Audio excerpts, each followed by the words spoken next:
Juan and his group arrived at the survivor camp. People here were being trained to shoot. That's a great self-defense skill in an apocalyptic world. Tano, being an engineer, was summoned by the military leadership for a discussion. They needed Tano to repair an old radio transmitter. They were planning to broadcast a message to all survivors, but it had to be done in the city center to reach the entire population. Soon, the group set off with the military. They followed the railway to a train station. There, they reinforced and repaired a locomotive. The train started up quickly. They began heading toward the city center, but the tracks ahead were already blocked by alien bugs. So the train accelerated, ready to smash through the obstacles with sheer force. The barriers on the track were quickly smashed away.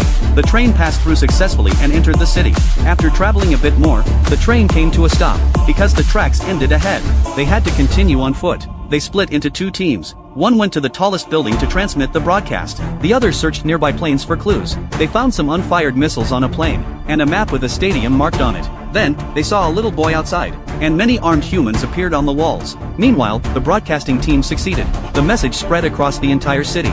The survivor base also received the broadcast. Soldiers immediately fired flares into the sky, marking their position, so survivors could find them. When Juan and his team saw the flares, they knew their mission was complete. They hugged each other in joy. Just then, they noticed a strange blue light coming from the stadium. Juan asked the captain to send someone to investigate, but the captain said all units were already deployed, and no one was available for the stadium. That night, the four gathered to play cards, just like they did the night before the apocalypse. But Lucas suddenly got angry and threw the cards. He grabbed a knife and stabbed Otto, then ran out. Juan chased after him. Lucas stood on the rooftop, warning Juan not to come closer, and muttered incomprehensible words. He said it was going to rain heavily soon, and no one would be able to escape it. Then, he turned and jumped off the rooftop. When Juan looked down, he saw many people approaching. He quickly warned the others that they had to leave immediately. By then, the crowd had entered the building. The group quietly slipped out of their hiding room. Hiding in the shadows, they saw a familiar face. It was Bob, who had gone to search the plane earlier. Otto softly called out to Bob. Bob turned, saw them, and immediately shouted loudly, exposing their location. The whole crowd rushed toward them. They had no choice but to flee in panic. Eventually, they reached the train they had used earlier. The soldier who stayed behind urged them to get on quickly. Then the train was started at once. The crowd could only slowly chase behind. On the train, they discussed that those people were likely controlled by alien bugs, which was why they were attacking.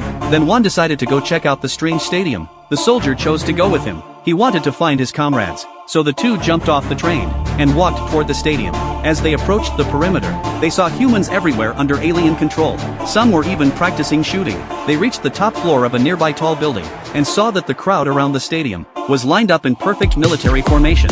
A small pavilion nearby glowed with a blue light.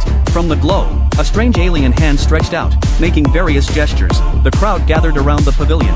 Juan realized the true enemy had finally appeared.